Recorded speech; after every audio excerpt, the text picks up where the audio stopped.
r/AskReddit by Redmond Dtes. What's the fastest way you've seen a CEO ruin a company?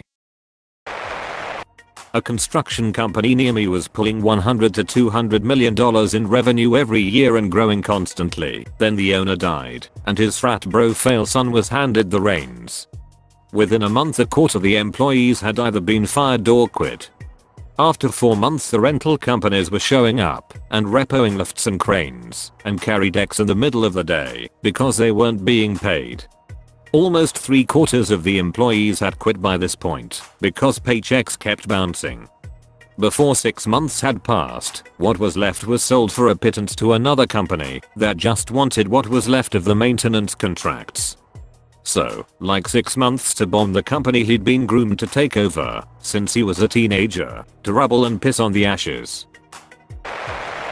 Just saw on the news a Texas logistics company CFO was sentenced to 51 months in prison for wire fraud, for transferring company funds to his bank account and destroying the company, causing it to shut down and lay everyone off. The kicker is, he was convicted of the same felony in 1994, so second time he'd done it. When the CEO of EA moved to being the CEO of Unity, and then immediately shoot himself in the foot with a 12 gauge by changing Unity's publishing policies and causing most devs to drop the engine if he wasn't fired. Whoever decided no porn on Tumblr? Wanted or not, Tumblr was a center point for artists of all kinds, and lots would do kinky stuff. And when they went for it, they went hard. Like a bot would go through and ban you if it found something a little too sexy. Traffic on Tumblr dropped by like 50% in a month. Randall Stevenson, AT&T. He bought DirecTV and Warner Brothers, including DC Comics, CNN, HBO and so on, for only $175 billion between 2015 and 2018.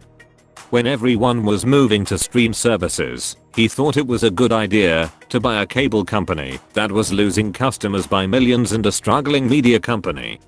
Me and thousands of people lost their job because of it. Including Randall, with a $64 million retirement package. Called his own products crap to the media, and his products were jewelry, won't even last as long as a prawn sandwich. Sears paid Amazon to make their website. Amazon finishes. Sears execs say it's pointless. Internet is a fad. They give their blessings to Amazon to use the website. How's Sears doing? Took a job at a tech startup in the 90s with the promise of fast growth and opportunity. Things really took off in the second year, and we opened up several more branches in different states while I was promoted to production manager. The company hired a young CEO who was only a couple of years older than me. Sometimes he would stay at a location for a couple of weeks at a time, and he started driving really nice sports cars to work. When he would leave to other cities, he would leave his cars in the parking lot of our branch. There were Corvettes, Porsches, Audis, and more. After the second year of promising growth, the business suddenly stopped while the owners visited and yelled at the entire crew for not managing our money and told us that they were in debt by over $1 million. We were all given the task of dismantling the equipment and preparing it to be sold and shipped before being let go. On our last day, when the building was empty, we all noticed that the row of sports cars was still there and the owner had placed for sale signs on them. It turned out that they were all bought as company vehicles, and the CEO had done this at each business location.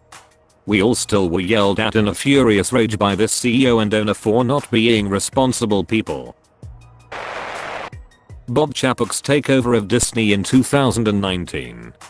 He immediately hired finance buddies into creative positions, prioritized making money via their parks, and had a quantity over quality approach with their movies. He had a hand green lighting an insane amount of projects, which led to overworked staff, bad quality production, and as a result, disliked projects and failing entertainment properties, mainly Marvel. For a more serious example, there's the whole thing with US Firearms Company and the Zip 22. US firearms company was a relatively small gun manufacturer. They were certainly never on the same scale as the likes of Colt or FN, but they were reasonably successful and did find a niche for making what were and still are considered very high quality reproductions of the Colt single action army revolver. And then for some inexplicable reason, the CEO decided to toss it all away in favor of his brainchild, the ZIP-22, a pistol that is generally considered to be one of the worst firearms ever made. Not only is it an extremely unreliable gun that's extremely prone to jamming, even if the thing works perfectly, the ZIP-22 is extremely awkward to hold from an ergonomics perspective, and on top of that, it's also one of the most blatantly unsafe firearms ever made, since cocking the gun requires the user to place their finger directly in front of the barrel. The ZIP-22 was such an absolute disaster of a firearm that just a year after it had been released, the company was forced to shut down in its entirety.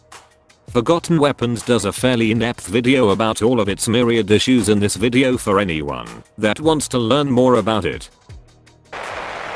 He tried to run a non-profit library wholesaler like a car dealership.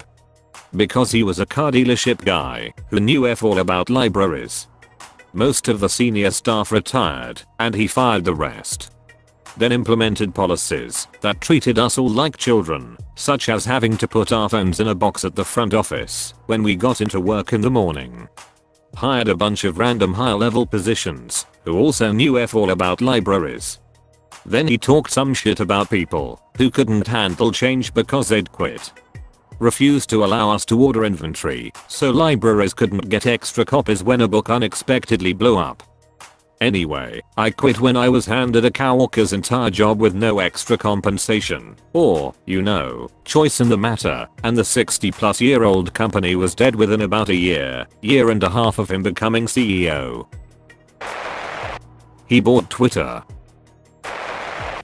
Go Bear in Asia. The company got funded 200 million euros in 5 years. Best funded company in Southeast Asia at the time. Got a new CEO who fired every single member of the executive team that didn't agree with him. Kept all the yes sir C-level and directors. In 2 years, the company went down the drain and closed. At its peak, it had over 200 employees. The best part of it, he made the company buy a money lending business in the Philippines that he owned. So he pocketed whatever money the company had left and then shut it down. David Zaslav and Discovery Channel buying Warner Media.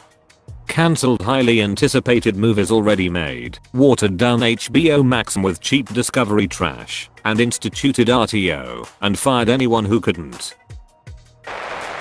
There was the whole Walgreens Theranos debacle. Fun fact, the CEO who basically ruined Walgreens became the CEO of Joan Fabrics and basically drove them into bankruptcy too. That's all folks. Thank you for watching.